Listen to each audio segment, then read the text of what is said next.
সুপ্রভাত, শুভ সকাল বন্ধুরা, কেমন আছেন সবাই? আমি মিলি।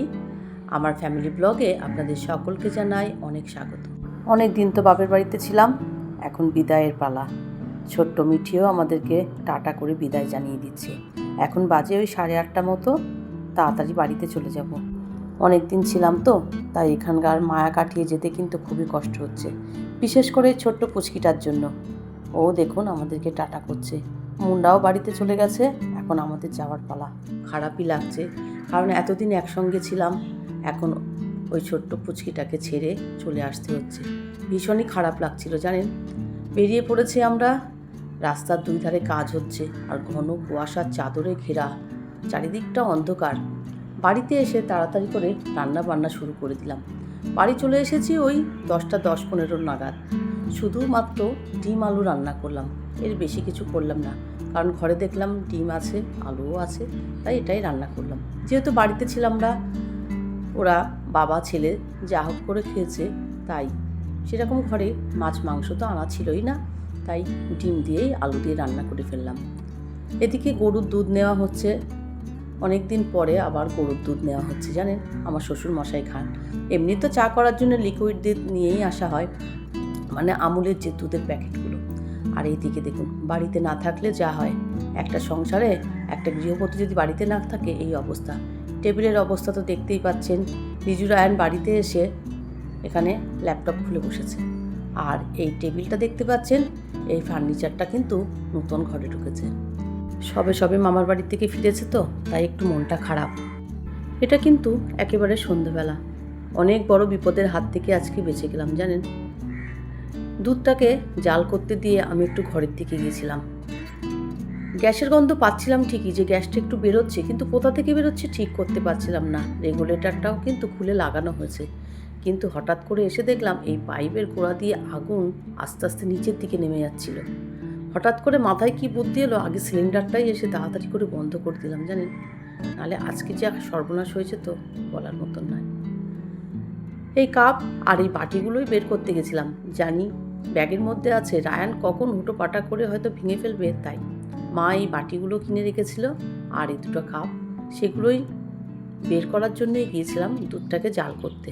ভাবলাম চা করব, তাই বাটি আর কাপ দুটোকে বের করে নিয়ে আসি।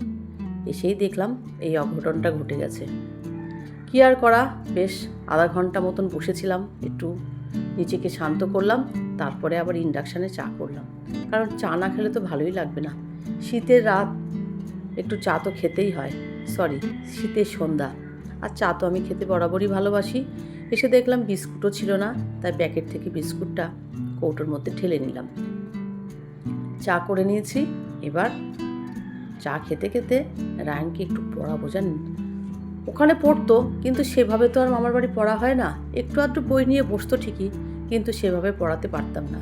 বেশ কয়েকটা দিন বইয়ের থেকে একটু দূরত্বই ছিল, তাই পড়ায় কিন্তু আর মন বসছে না। বাচ্চাদের কিন্তু এটা হয়। ওই দেখুন কত নাটক করছে। বড় ছেলেটা যতটাই ঠান্ডা, আর ছোটটা ততটাই দুরন্ত জানেন। ওকে পড়াতে গেলে না আমার ভীষণ কষ্ট হয়। একটা মিনিট একটা জায়গায় বসতে পারে না জানেন। লিখতে দেবো তো লিখবে, উঠবে, ঘুরবে, আর পড়া ধরলে সারাক্ষণ ঘুরে বেড়াবে আর প্রশ্নের উত্তর দেবে। কি যে করি একে নিয়ে আমি আর বুঝে পাই না জানেন। যাই হোক, এরকম দুরন্ত বাচ্চা কার কার ঘরে আছে আমাকে একটু জানাবেন তো।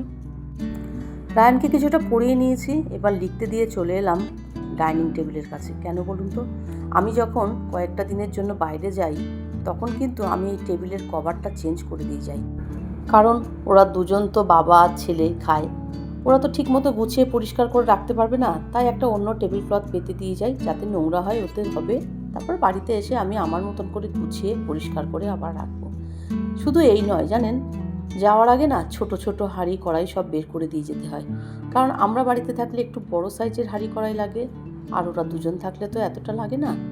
তাই যাওয়ার আগেও কিন্তু অনেকটাই কষ্ট হয়, সেগুলো আবার নতুন করে বাইরে বের করে রেখে যাওয়া, বাড়িতে এসে সেগুলোকে তুলে আবার আমাদের নিত্য প্রয়োজনীয় জিনিসগুলো বের করা অনেকটাই কিন্তু কষ্ট সাপেক্ষ হয়ে যায়। এই যেমন দেখুন না টেবিলের কভারটা, এখন এবার আমি আমার মতন করে রেখে দেবো, এখানে নোংরা হবে না। খাওয়ার পরে মোছা সব কিছু ওরাও করতো, কিন্তু সেভাবে তো পারতো না, তাই এবার আমি আমার মতন করে আবার গুছিয়ে সংসার করব। যাই হোক, অনেক দিন বাড়িতে ছিলাম না, অনেক জায়গায় ধুলো জমেছে, সেগুলো পরিষ্কার করতে হবে। আর জানেন, আমি বলেছিলাম যে একদম ঘরের জানালা দরজা খুলবে না, আর খোলার পরিস্থিতিও ছিল না। যে ঠান্ডা পড়েছিল, কয়েকদিন তো সূর্যের মুখই দেখা যায়নি, তাই জানালা দরজা যেহেতু খোলেনি, খুব যে একটা ধুলো হয়েছে তা বলবো না। তাই ঘর বাড়ি দেখছি অন্য বাড়ির তুলনায় অনেকটাই ভালো আছে। এবার এগুলোকে সাজিয়ে গুছিয়ে রাখলাম, রেখে তারপরে রাত্রে ডিনারের ব্যবস্থা করতে হবে। কিন্তু আজকে তো গ্যাসের কোনো কাজই করতে পারবো না। আপনারা তো দেখেছেন সন্ধেবেলা কত বড় বিপদের হাত থেকে বেঁচে গেলাম। বছরের শুরুতেই এত বড় একটা বিপদ ঘটতে যাচ্ছিল।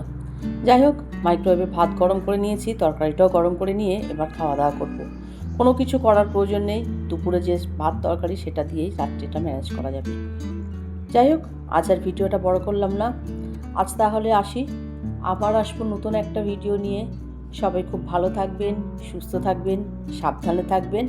আর ভিডিওটা ভালো লাগলে অবশ্যই একটা লাইক করে দেবেন আর সাবস্ক্রাইব করে চ্যানেলটির পাশে থাকবেন।